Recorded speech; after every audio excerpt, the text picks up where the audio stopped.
ساعت اور آپ صلی اللہ علیہ وسلم کے بچپن کے دن،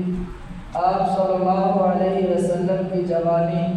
آپ صلی اللہ علیہ وسلم کا سفر تجارت، اور اسی طرح آپ صلی اللہ علیہ وسلم کا حضرت خدیجہ رضی اللہ تعالی عنہ سے نکاح، پھر آپ صلی اللہ علیہ وسلم کی زندگی میں رؤیت صادقہ کا ایک دور شروع ہوا۔ اسی طرح آپ صلی اللہ علیہ وسلم کا خلوت کو پسند کرنا، غار حرا میں جا کر اللہ تعالیٰ کی عبادت کرنا، اسی موقع پر پہلی وحی کا نازل ہونا، حضرت جبرائیل علیہ السلام کا وحی لے کر کے آنا۔ اسی طرح پھر چند روز بعد آپ صلی اللہ علیہ وسلم کا پر دوسری وحی یا ایھا المدثر قم فانذر، کہ جس میں اللہ تعالیٰ نے یہ حکم دیا کہ اے نبی جی لوگوں کو میری بڑائی بیان کرو اور لوگوں کو میرے عذاب سے ڈراؤ۔ جنت کی جو نیک لوگ ہیں، اللہ تعالیٰ کے احکامات کو ماننے والے ہیں، نبی کریم صلی اللہ علیہ وسلم کی دعوت پر ایمان لانے والے ہیں، انہیں جنت کی بشارت دیجیے، اور جنہوں نے کفر اختیار کیا، آپ کی بات کو نہیں مانا، آپ کی دعوت کو ٹھکرایا، انہیں جہنم کے عذاب سے ڈرائیے۔ تو اب نبی کریم صلی اللہ علیہ وسلم کو اللہ تعالیٰ کی طرف سے دعوت کا حکم ہوا۔ ہر نبی نبوت میں دو درجات ہیں، پہلا نبی اور دوسرا رسول۔ کہ بعض نبی وہ ہے کہ جس پر اللہ تعالیٰ کی وحی نازل ہو لیکن اسے شریعت نہ دی گئی ہو، کتاب نہ دی گئی ہو، اللہ تعالیٰ کی وحی تو آئی، اللہ تعالیٰ نے وحی تو نازل کی لیکن شریعت نہیں ملی، کتاب نہیں ملی، اسے نبی کہا جاتا ہے۔ اور رسول کہ وہ جسے اللہ تعالیٰ کی وحی بھی جن پر نازل ہوئی ہو اور وحی کے ساتھ ساتھ اللہ تعالیٰ نے شریعت بھی عطا کی ہو، اسے نبی اور رسول بھی کہا جاتا ہے۔ تو آپ صلی اللہ علیہ وسلم جیسے حضرت ہارون علیہ السلام وہ اللہ تعالیٰ کے نبی تھے، رسول نہیں تھے، وہی تو اللہ تعالیٰ کی ان پر آئی لیکن اللہ تعالیٰ نے انہیں شریعت نہیں دی، کتاب نہیں عطا کی۔ اور حضرت موسیٰ علیہ السلام وہ اللہ تعالیٰ کے نبی بھی تھے، اللہ تعالیٰ کے رسول بھی تھے، کہ اللہ تعالیٰ نے انہیں شریعت بھی دی تھی، کتاب بھی عطا کی تھی، اور اللہ تعالیٰ کی وحی حضرت موسیٰ علیہ السلام پر نازل ہوتی تھی۔ تو اسی طرح نبی کریم صلی اللہ علیہ وسلم پر جب پہلی وحی نازل ہوئی، سورۃ العلق نازل ہوئی، اقرأ بسم ربک الذی خلق، تو اس وقت سے آپ صلی اللہ علیہ وسلم کی نبوت کا آغاز ہوا۔ آپ صلی اللہ علیہ وسلم کو نبوت عطا کی گئی۔ اور جب دوسری وحی نازل ہوئی، یا ایھا المدثر قم فانذر وربک فکبر وثیابک فطہر، تو آپ صلی اللہ علیہ وسلم کو رسالت بھی عطا کر دی گئی۔ دوسری وحی سے آپ صلی اللہ علیہ وسلم کی رسالت کا بھی آغاز ہوا۔ تو آپ صلی اللہ علیہ وسلم کو نبوت بھی عطا کی گئی، آپ صلی اللہ علیہ وسلم کو رسالت بھی عطا کی گئی۔ اب جب دوسری وحی نازل ہوئی، آپ صلی اللہ علیہ وسلم کو دعوت کا حکم دیا گیا، تو آپ صلی اللہ علیہ وسلم نے دعوت کا آغاز کیا۔ تو مردوں میں، عورتوں میں سب سے پہلے ایمان لانے والی آپ کی زوجہ، آپ کی بیوی حضرت خدیجہ رضی اللہ تعالی عنہ ہے۔ اسی طرح مردوں میں سب سے پہلے اسلام لانے والے حضرت ابوبکر صدیق رضی اللہ تعالی عنہ، اور غلاموں میں سب سے پہلے ایمان لانے والے زید بن حارث رضی اللہ تعالی عنہ ہیں، اور بچوں میں سب سے پہلے اسلام لانے والے حضرت علی رضی اللہ تعالی عنہ۔ اب آپ صلی اللہ علیہ وسلم اللہ تعالیٰ کے حکم سے دین کی دعوت دیتے ہیں، دین کی تبلیغ کر رہے ہیں۔ حضرت ابوبکر صدیق رضی اللہ تعالی عنہ لوگوں کو اسلام کی دعوت دے رہے ہیں، اسلام میں داخل فرما رہے ہیں، آپ کے کہنے پر لوگ اسلام میں داخل ہو رہے ہیں۔ حضرت عمار بن یاسر رضی اللہ تعالی عنہ، حضرت صہیب رضی اللہ تعالی عنہ، حضرت خبیب رضی اللہ تعالی عنہ، حضرت سمیہ رضی اللہ تعالی عنہ اب اسلام میں داخل ہوئی۔ حضرت عثمان رضی اللہ تعالی عنہ حضرت ابوبکر صدیق رضی اللہ تعالی عنہ کی دعوت پر اسلام لائے۔ اب جب اسلام پھیلنا شروع ہوا، لوگ آپ صلی اللہ علیہ وسلم کی دعوت پر ایمان لانا شروع کیا تو مشرکین مکہ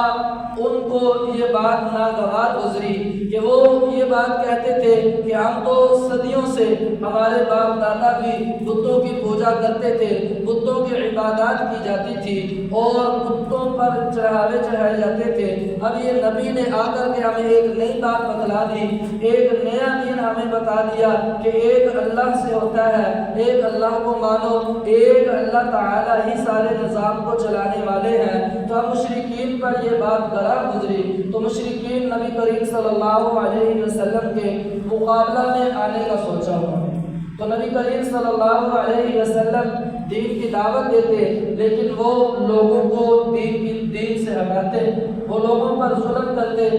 نبی کریم صلی اللہ علیہ وسلم کو طرح طرح کی تکالیفات پہنچائی جاتی، آپ صلی اللہ علیہ وسلم کو برا بھلا کہا جاتا، آپ صلی اللہ علیہ وسلم کی شان پہ گستاخی کی جاتی۔ نبی کریم صلی اللہ علیہ وسلم ایک مرتبہ طواف فرما رہے ہیں، آپ صلی اللہ علیہ وسلم طواف کے چکر لگا رہے ہیں، سارے قریش کے لوگ مشرکین آپ صلی اللہ علیہ وسلم کے ارد گرد دائرہ بنا کر کے کھڑے ہیں۔ جب آپ صلی اللہ علیہ وسلم ان کے پاس سے گزرتے تو آپ صلی اللہ علیہ وسلم کو برا بھلا کہا جاتا، نعوذ باللہ آپ صلی اللہ علیہ وسلم کو شب و ستم کیا جاتا، آپ صلی اللہ علیہ وسلم پر طرح طرح کی باتیں کی جاتی۔ نبی کریم صلی اللہ علیہ وسلم کو اللہ تعالیٰ نے صبر عطا کیا تھا، آپ صلی اللہ علیہ وسلم نے کسی سے کوئی بات نہ کی، کسی کو جواب نہ دیا، آپ صلی اللہ علیہ وسلم نے ان سب کی باتوں کو سنا، برداشت کیا، کیونکہ اللہ تعالیٰ کی طرف سے صبر کرنے کا حکم تھا، جواب دینے کا حکم نہیں تھا، لڑائی کرنے کا حکم نہیں تھا، قتال کرنے کا حکم نہیں تھا۔ نبی کریم صلی اللہ علیہ وسلم کی سب سے زیادہ گستاخی کرنے والا، سب سے آپ صلی اللہ علیہ وسلم کی شان میں برے الفاظ کہنے والا، سب سے بڑا ملعون وہ ابو جہل تھا، اور آپ صلی اللہ علیہ وسلم کو اس نے طرح طرح کی باتیں کی، آپ صلی اللہ علیہ وسلم کو برا بھلا کہا۔ جب وہ آپ صلی اللہ علیہ وسلم کو اس طرح سے کہہ رہا تھا تو نبی کریم صلی اللہ علیہ وسلم کو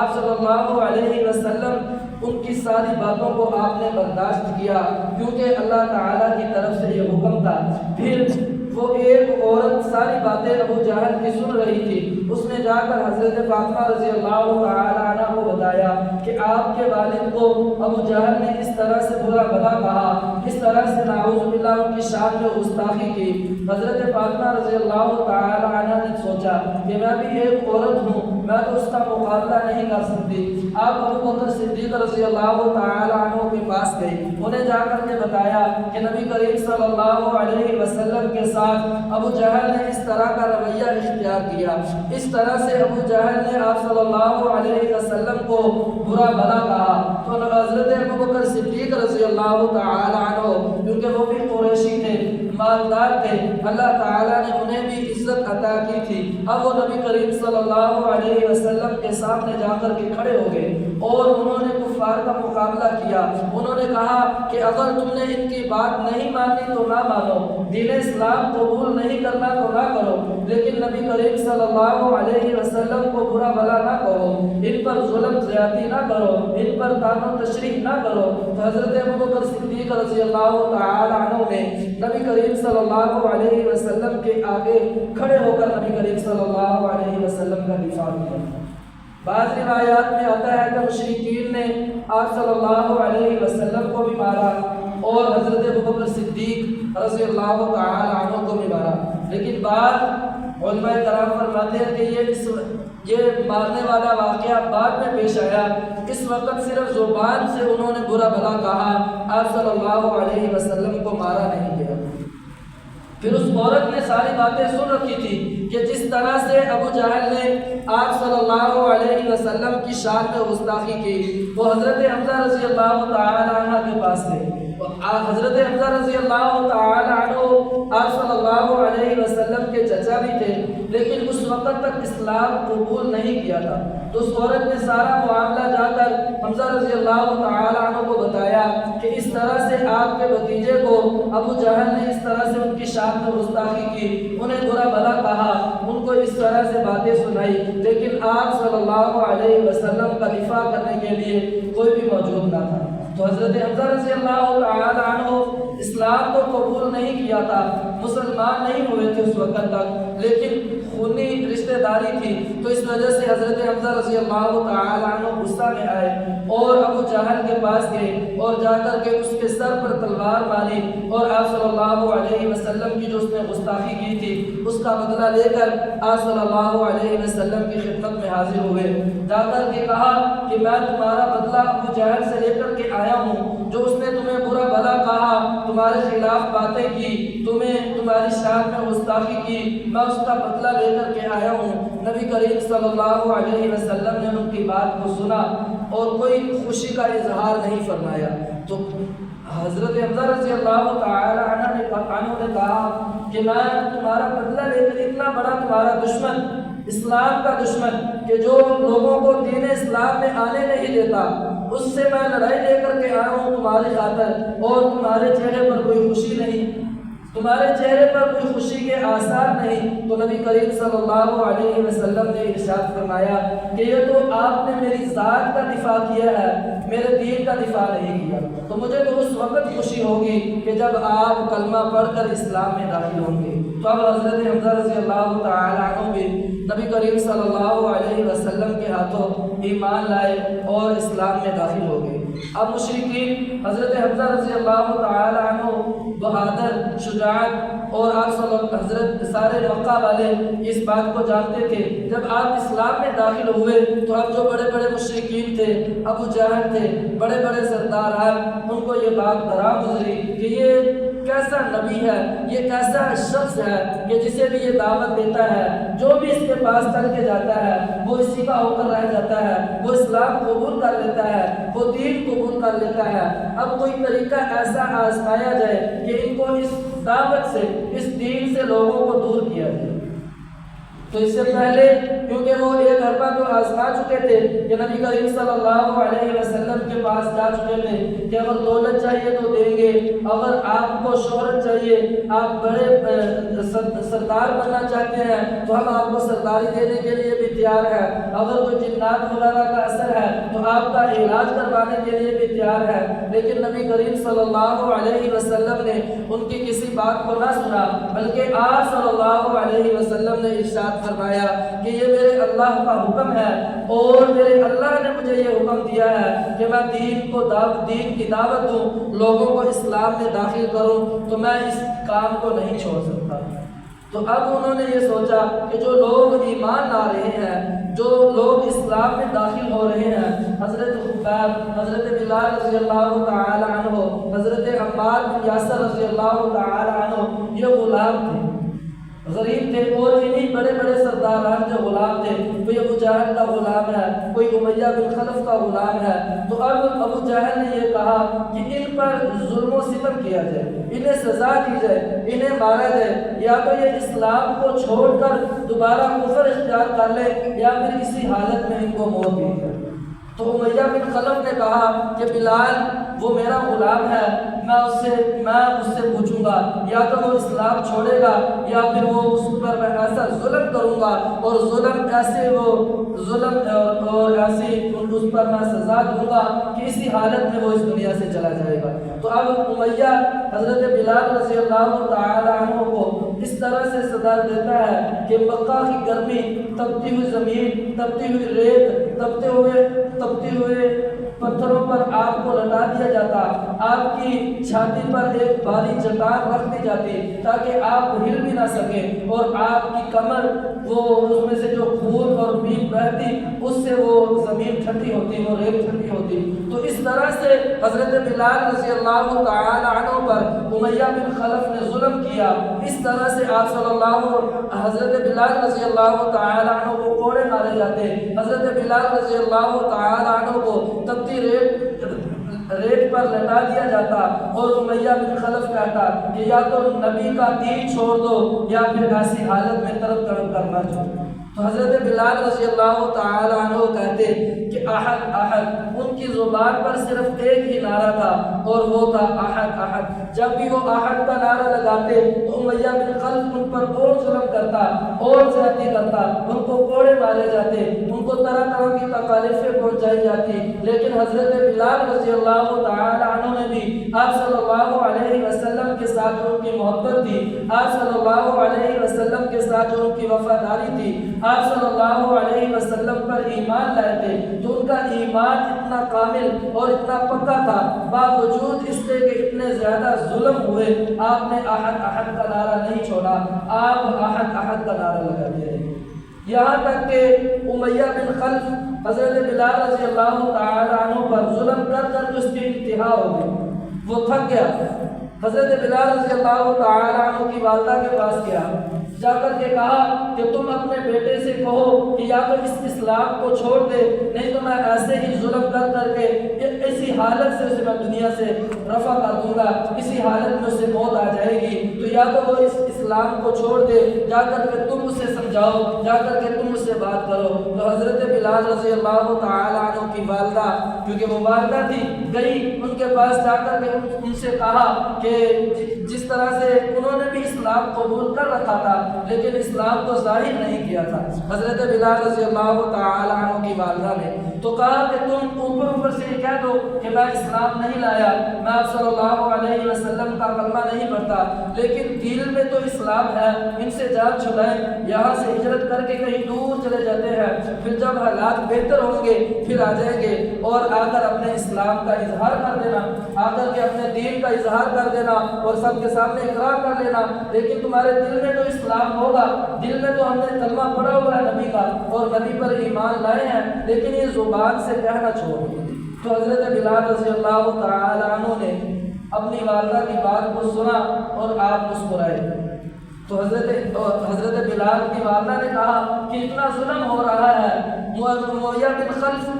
اس طرح سے تمہارے اوپر ظلم کر رہا ہے، تمہارے جسم سے بوٹیاں باہر آ رہی ہیں، خون اور پیپ نکل رہا ہے، تمہیں تفتیش ریت پر لٹایا جا رہا ہے، لیکن تم میری بات سن کر کے مسکرا رہے ہو۔ تو حضرت بلال رضی اللہ تعالی عنہ نے جواب دیا کہ میں اس وجہ سے خوش ہو رہا ہوں کہ آج اسلام جیت گیا اور کفر ہار گیا،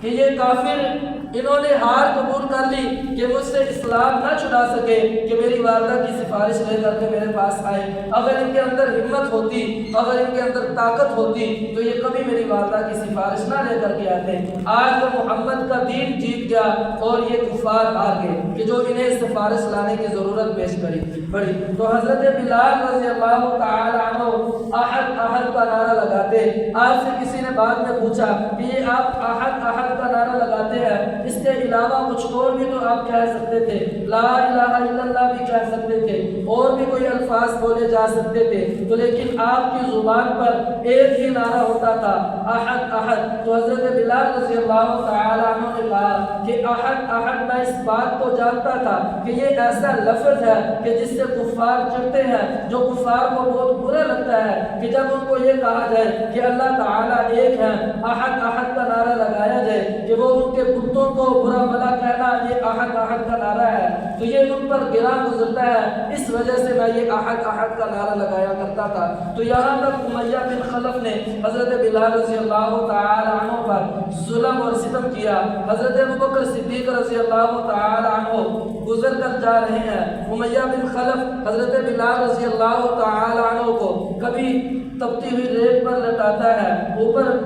باری چٹان چھاتی پر رکھ دی جاتی ہے، کبھی کوڑوں کے ساتھ اس پر ظلم اور ستم کرتا ہے۔ حضرت ابوبکر صدیق رضی اللہ تعالی عنہ امیہ بن خلف کے پاس گئے کہ یہ تمہارا غلام ہے؟ ہاں غلام ہے، میں اسے خریدنا چاہتا ہوں، کیا تم اسے فروخت کرو گے؟ تو امیہ نے کہا کہ لے جاؤ، میری تو جان چھڑاؤ، میں تو تھک چکا ہوں، اس پر ظلم کر کر کے، اس کو مار مار کے میں تھک چکا ہوں، لیکن یہ ہے کہ احد احد اس کی زبان سے جاتا ہی نہیں، اگر تم خریدنا چاہتے ہو تو مجھے اتنی رقم ادا کرو اور اسے خرید کر کے لے جاؤ۔ تو حضرت ابوبکر صدیق رضی اللہ تعالی عنہ نے پھر حضرت بلال رضی اللہ تعالی عنہ کو امیہ بن خلف سے خرید خریدا اور خرید کر کے آزاد کر دیا۔ تو میرے بھائیو یہ صحابہ کرام نے اس طرح سے قربانیاں دی۔ آج ہمیں تو دین ہمارے گھر بیٹھے مل گیا، ہمیں کوئی مشقت برداشت نہیں کرنی پڑی، ہمیں تکالیف برداشت نہیں کرنی پڑی۔ ہم نے آنکھ کھولی تو اسلامی معاشرہ تھا، ہمارے ارد گرد لوگ نمازیں پڑھنے والے،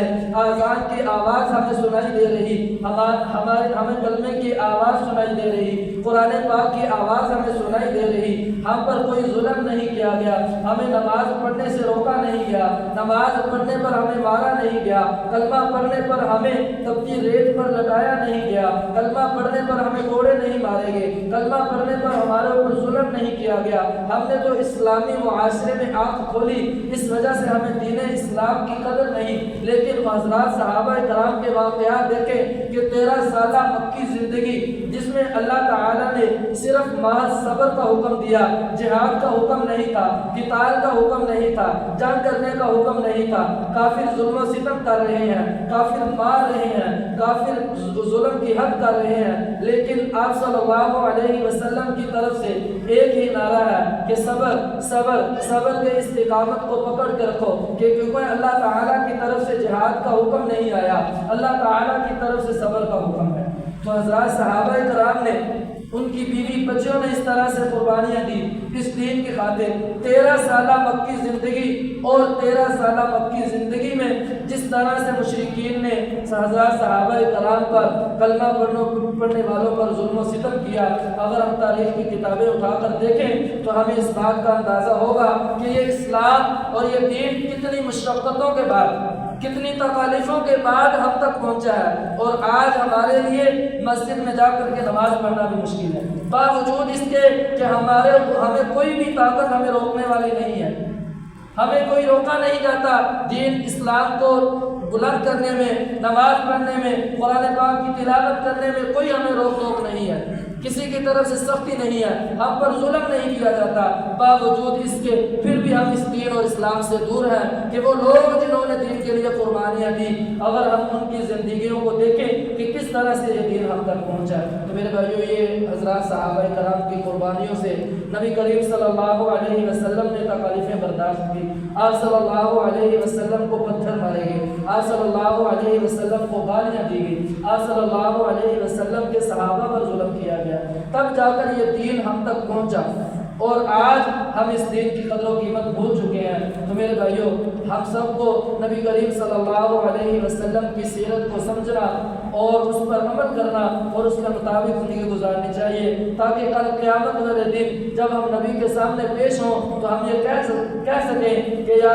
نبی جی آپ نے ہم تک دین پہنچایا تھا، اور ہم نے بھی اس دین کو اپنی زندگی میں لائے تھے، اور اس پر عمل کرتے ہوئے ہم نے زندگی گزاری تھی۔ تو آپ نبی کریم صلی اللہ علیہ وسلم کے سامنے کھڑے ہونے کے قابل ہوں، اپنا چہرہ آپ کو دکھانے کے قابل ہوں، یہ نہ ہو کہ جب نبی کریم صلی اللہ علیہ وسلم ہم سے سوال کریں کہ یہ دین کی خاطر میں نے تو اتنی تکالیفیں برداشت کی، میرے صحابہ نے اتنی تکالیفیں برداشت کی، میرے خاندان والوں نے اتنی تکالیفیں برداشت کی، تم کیا کر کے آئے ہو میرے دین کی خاطر؟ تو ہم منہ دکھانے کے بھی قابل نہ ہوں۔ تو اس وجہ سے میرے بھائیوں ہم سب کو یہ کوشش کرنی چاہیے کہ ہم دین اسلام کو سمجھیں اور اس کے مطابق زندگی گزاریں۔ اللہ تعالی ہم سب کو عمل کی توفیق عطا فرمائے۔ وما علینا الا البلاغ المبین۔ سنت